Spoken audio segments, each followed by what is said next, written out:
The sound of Rarity's machine filled the showroom, the greedy metallic drawl of the fretting mechanism punctured by the heavy drive pedal. In the background, Rarity could just make out the faint hiss of her gramophone. The record was spinning idly with the needle trapped in the blank channel at the end. She couldn't remember when the music had stopped playing. She let the sewing machine slow to a halt, pulled the sheet that she had been stitching from the table, and held it up. She squinted in the dim light, then scowled in frustration and tossed it to a side. Crooked again, she fumed. She had made no fewer than 4 complete outfits from scratch in the past 2 days, and discarded all of them. She hadn't thought about Fluttershy or her mother. She didn't want to think about them. She didn't want to ponder on the realities of the absurdities of what she had done. Instead, she had written her foul mood down on the actions of the Historical Society and buried herself in their work. Yet, out of all of her efforts to focus on designs, something had gone wrong with every single one. First, she had simply written off as a consequence of not having worked on a real outfit for so long. In the second outfit, had simply had the angles lined up all wrong. She had put it on the dress form, and it sounded like it was melting off of it. She didn't even want to think about the catastrophe that had been the third attempt. But the fourth, she frowned and looked at the fourth. It was still on the ponyquin by the dressing rooms where she had left it. It was a classical piece of black and in understated white lace holding the lines. She had envisioned it as something that might have graced it on the decks of the airship 50 years ago, and had done it almost more for fun than to try to get something as she could sell out of it. The little black hat and dark netted veil cast the ponyquin's empty eyes into the shadow, and the voluminous skirt billowed out in pillowy pleats of black and white behind a stiff, formal buoyance. In all, it had turned out to be remarkably well. But something was off. Rarity couldn't figure out what, and every time she thought she had found out the problem, it would appear normal and correct when she took another closer look. Perhaps it was that one stitch, but no, it was fine. It had to be the width of the hat. But no, it turned out all right as well. She simply could not pin down what had gone awry, but every time she stepped back and looked at the dress as a whole, something about it just seemed wrong. For the 10th time, Rarity gave up and turned away from it. As she looked back at the sewing table, barely visible in the gloom, she sighed in frustration and glanced at one of the sconces. Safely be damned, I can't keep living like this. Her eyes were burning and tinged with the red from working in the dim winter twilight. With the gritty snap, she lit one of the matches and started to light the lamps. One by one, yellowy flames sprang to life, and soon the showroom was filled with subdued, flickering glow. Rarity snuffled the match and nodded in satisfaction. If the shop burns down, it's about the only thing left that could go wrong anyway. Might as well get it over with. Rarity returned to the table and pushed another against the segment of the fabric beneath the machine's shuddering shadow. She tried to resume working, but the darkness had been had, shadows casted by the odd lights that were most worse. However, Rarity stood by one of the mirrors that always just within her line of sight, playing tricks on her worst almost vision. However, Rarity stood at one of the mirrors, was playing tricks with her vision. A flicker of movement or slightly more aggravated twitch of a shadow would startle her out of her concentration every few moments, and she would jerk her head up and try to catch whatever passed just out of sight. Her skill saved the work most of the time, but it only took one such lapse to ruin an entire segment. Ouch! She jerked her hoof away and let the machine eat the fabric into the wad underneath its needle. A thin stream of blood was carving in carving in the creme line through the white fur on her ankle.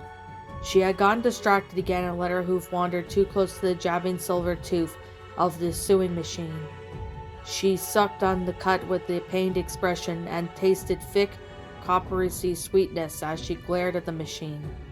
Somewhere in the room she heard the faintest rasp of heavy cloth.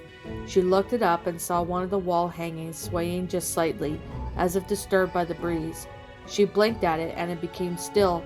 Frowning, she bent down and pulled the ruined fabric from the machine, examining it to see if she could salvage it. Again the sound of cloth rustling, as if some pony had brushed against one of the walls. Rarity looked up but couldn't see anything moving. None of the wall hangings were disturbed in the slightest. Her ears swiveled just slightly apart, reaching for anything out of place. She only heard the throatly humming exhalation of lamps and the thin hiss of the forgotten record player. She rolled her eyes and walked over to the gramophone and lifted the lever. A hiss faded away. To her left, she veiled the slid off the ponyquin's head and fell to the ground with a hollow, muffled thud. Rarity jumped back, but stepped forward a moment later, shaking her head and grabbing the hat in her magic. "I'll figure you out later," she said irritably, fixing that firmly into the texture head. "Just be patient." The hollows of the ponyquin's eyes wavered in the dancing lamplight. Rarity could almost imagine its gaze lifting from her face as something behind her and back again in an instant. She wasn't sure which idea she disliked more. She turned away, trying to ignore the tension, brunching her shoulders as she imagined the figure continuing to stare at her. As she looked back towards the table, she caught a sight of her reflection in one of the huge mirrors surrounding the dials of the other side of the room. She saw the ponyquin wearing the dress standing behind her, and it was struck by the same sense of wrongness. She looked at its image, frowning. She walked towards it, and her double growing larger in the mirror with every step. She climbed into the das, and her image appeared in the center, and right almost the mirror as well. She scrunched eyes at Jess in the background over her shoulder, then blinked in surprise as she realized she was feeling worse. From there, it looked like totally normal to her. She glanced at the other mirrors, but she couldn't see in the dress with them. She looked back into the left mirror. She froze when she saw herself. She stood there in the dark shadows under her reddened eyes. A mare whose normally bright coat was in dire need of brushing and probably a good conditioning. The deep, rich purple mane had faded to dull, mudded plum color. She had turned her head a little this way and that, puzzled. The sense of strangeness was no longer coming from the image of the dress. The longer she looked at it, the more she felt like her own image. Her own reflection turned to her, regarding her with the dark, puzzled eyes. She shrank back, and her image mimicked her movement, and it had hesitated just for a moment too long before following her. Rarity blinked and stared at harder. A deep, dark red eyes gazed back at her, peering into her, as if trying to see through her. Rarity was turned to the center mirror, and feeling the faded, her own pale face, looked back at her. She had turned to the right mirror, and it was the same. But when she turned her head back to the left mirror, a feeling of cold sickness swept over her. The eyes were so dark, Rarity had realized that the redness had almost vanished. Indeed, even the sapphire blue of her eyes seemed to be. Her shadow of the ponyquin blurred out of focus over and over. Her shoulder visibly turned its head and looked at her. Rarity whirled, drawing a rasping breath, and pressed up against the freezing glass of the mirror. The ponyquin was facing off to the side, its dark eyes staring at nothing. No, Rarity thought, stepping away from the mirror and gaping at the inanimate figure. I saw it move this time. I know I did. She wondered if it could have been the shadows from the lamps. The open flames moved so strangely, it made perfect sense that a wayward shadow had made it seem like it had its head swiveled with silky smoothness over, up, and down, bringing those hollow pits into its head to rest on Rarity's eyes in the mirror. The mirror, Rarity stiffened. She wanted to turn back to the mirror. She wanted to see if she could spot the illusion that had made her think the ponyquin had moved. But she started to run, turned, and paused. Her breath quickened. She did not want to look into the mirror again. She couldn't remember seeing her own twin turn away from her as she whirled to look at the dress from. She imagined herself standing there on the desk, looking over into the room, while she also stood in the mirror, facing forward, watching herself as the desk went with the deep, flat eyes that had turned suddenly black. Not me, Rarity thought wildly. Something like me. She wanted to laugh, to think it was her silly imagination running away with her. But every inch she turned her head towards the mirror, it was harder than the last. The muscles in her neck knotted and trembled. She still couldn't shake the sense that had been with her in the mirror, but yet something that looked like her was still there, watching and moving, but it would have changed. It would have been different. And this time, she would see exactly how. The gold frame of the mirror crept into her peripheral vision as she stiffened and tried to calm her breathing. A tremor escaped from her muscles in her neck as she infected her jaw with the steadiness. Just another inch or two, it would be in their mirror, and she would laugh at for being so afraid. She would not see the dark eyes over a horrible, cruel smile looking back at her. She wouldn't see. The barest edge of silver entered their vision, the same eyes Fluttershy had. Rarity thought her body had suddenly felt cold. In those eyes and those friend in the mirror, those eyes that had been so dark still, devoid of depth and reflection, the eyes that gave nothing back when she looked at them. Rarity choked a little, then turned and jumped off the desk. She didn't look at it. She still imagined it was there, standing and watching as she trotted down to the stairs, barely maintaining her composure as she passed around the edge of the golden frame. She reached the alcove, and only did she turn. She couldn't see the left mirror, in the rightmost mirror. She could see herself positioned on the first step, with no indication that anything was amiss. She couldn't see the ponyquin either.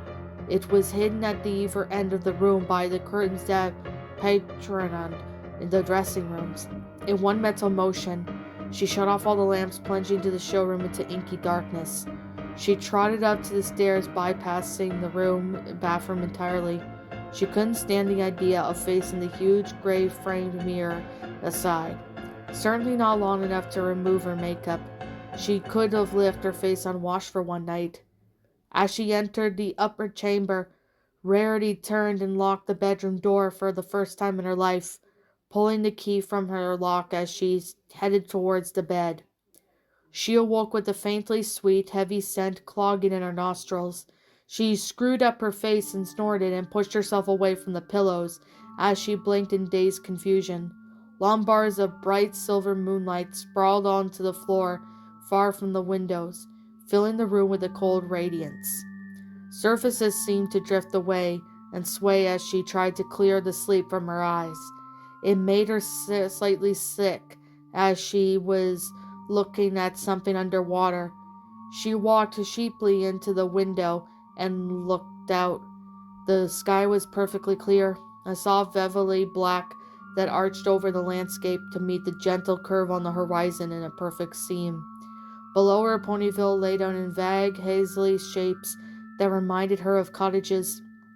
Rarity blinked, trying to bring them into focus, but they wouldn't resolve themselves. They looked almost blotchy, and she rubbed her eyes again to no avail. They looked at her so far away, her bedroom wasn't that high up, yet it felt like she was looking down from a mountaintop. Something else was strange about the scene in front of her, too. Something was missing. The moon, she realized, looking up at the black, empty sky. Where is the moon? Although the town below was bathed in pure silver moonlight, there was nothing in the sky to cast it. The absence made her recoil from the cold glass. Somewhere below her, a faint, long cry, muffled wail that emanated from the boards and carpet beneath her. It was followed with the instant later by its dissonant echo rushing up the stairs and through the hall after it. She didn't turn her head. her breath quickening a little as she saw the black gaping hallway through the wide-open door. Didn't I lock that? The blind tunnel swelled in size, and Rarity realized she was walking towards it. The darkness swallowed and unfolded her as she left the bathroom. She didn't miss a step on her way down. She felt like she knew every board, every grin of the curved stairwell, and guided down as effortlessly as if she could, descending a brightly lit staircase in Canterlot Ballroom. The showroom swept slowly into view as she found the landing. The moonlight penetrated the windows and saturated the room, but it seemed less bright, less pure than it had been upstairs. It had turned from silver to dull gray of granite, and every surface it touched was drained of color. In the lurid light, Rarity saw the befuddled shock that the room had been completely changed. All of her wall hangings, decorations, and furnishings were gone. The walls were bare, dark wood, old splintery boards creaked under her hooves. She heard the slight hiss and looked around for the source, thinking for a moment that the gramophone must be still running. Another long, mournful wail pushed past her as she snapped her head back to the center of the room. Her sewing table was there, exactly where it ought to be, and she couldn't think of how it missed before. The room swam and rippled as she blinked hard before trying to rub the fatigue from her eyes again. When she opened them, she realized the walls weren't bare. They had been covered in paintings. Gray, smooth faces gaped at her with luminous silver eyes, and disfigured bodies seemed to try to claw their way out of the walls to get to her. Every instant she looked at them, she felt a slight pulse in the air and like a thunderclap, but without a sound, as if the walls were massive, fleshly ventricles of enormous throbbing of heart. Who? Rarity's mind reeled, confusion competing with rage of a soporific mind. Who did this? Who ruined my work? She looked around the room, trying to find the source of the incessant wailing. She spotted the colorless figure lying on the couch, its head propped in its curled forelegs as it breathed quickly. Rarity recognized the enormous tacky mound of mane piled up top of its head. Mother? Rarity thought with the feral growl.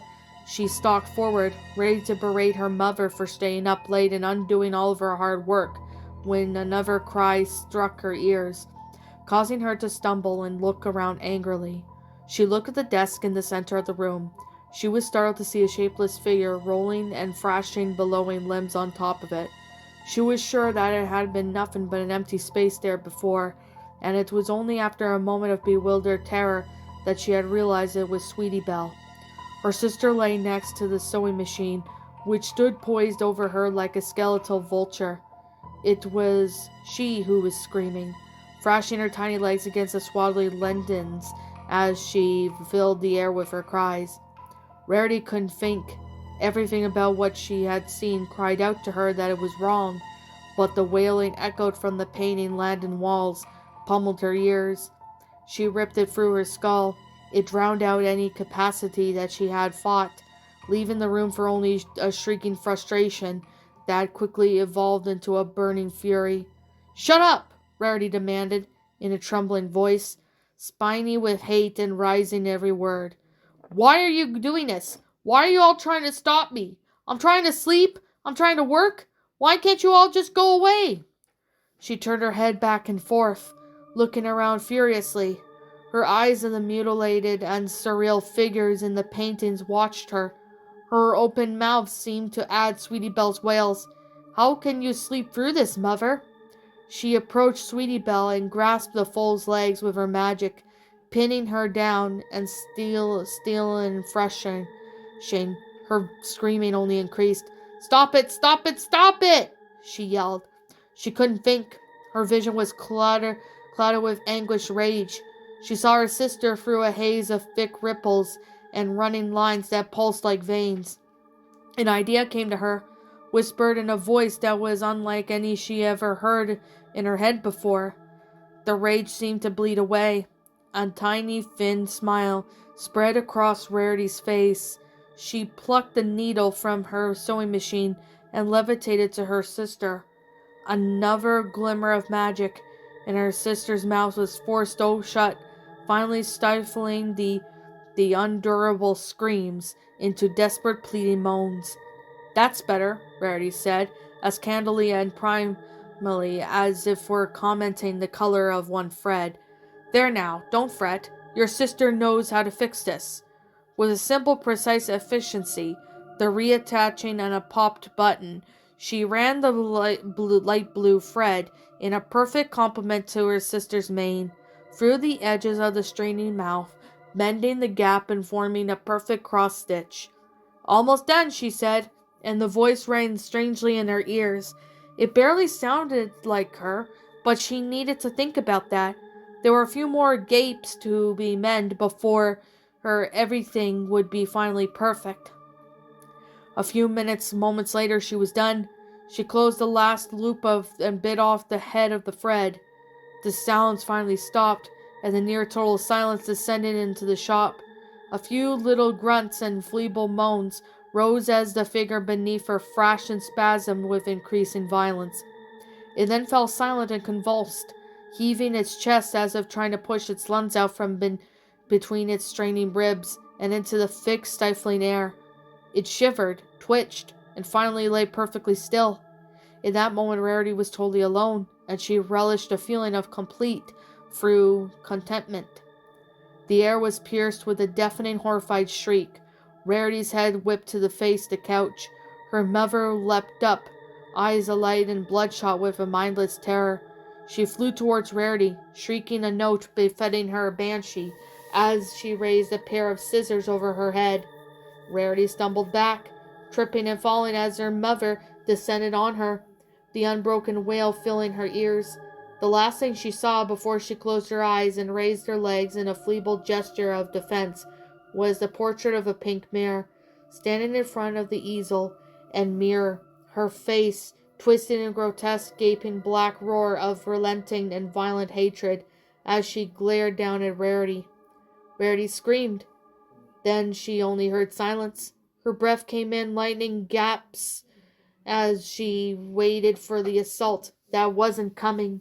She opened her eyes and peered past her legs. The painting was gone. Clarity came to her in an icy wave, as if dam in her head had been suddenly broken. "Sweetie Belle?" she shrieked, scrambling up and clawing her way back to the table. Her mother was nowhere to be seen. She pulled herself up onto the desk and found the space empty. She looked around wildly. She was surrounded by the colorless but very real wall hangings. There wasn't a painting to be seen. There was a soft, cool carpet bristling against her hooves. Her next breath was a gasping sob, and she slumped over the table as terrified, stifled weeping took over. It had been a nightmare. Terrible, appalling nightmare, but a nightmare nonetheless.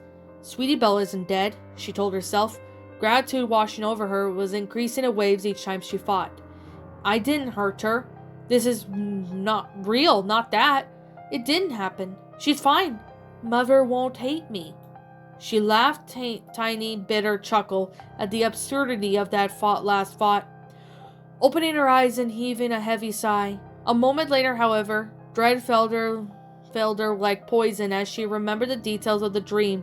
She had swollen up like her sister, like a doll, until she had been able to breathe. She hadn't felt any remorse or compunctions while doing it, even if the nonsense were a stress-induced dream. The very idea of such an act would be any conceivable in her head disturbed her deeply.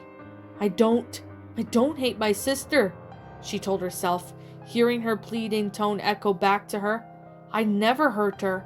I'd never even think of such a thing." But she had thought of it.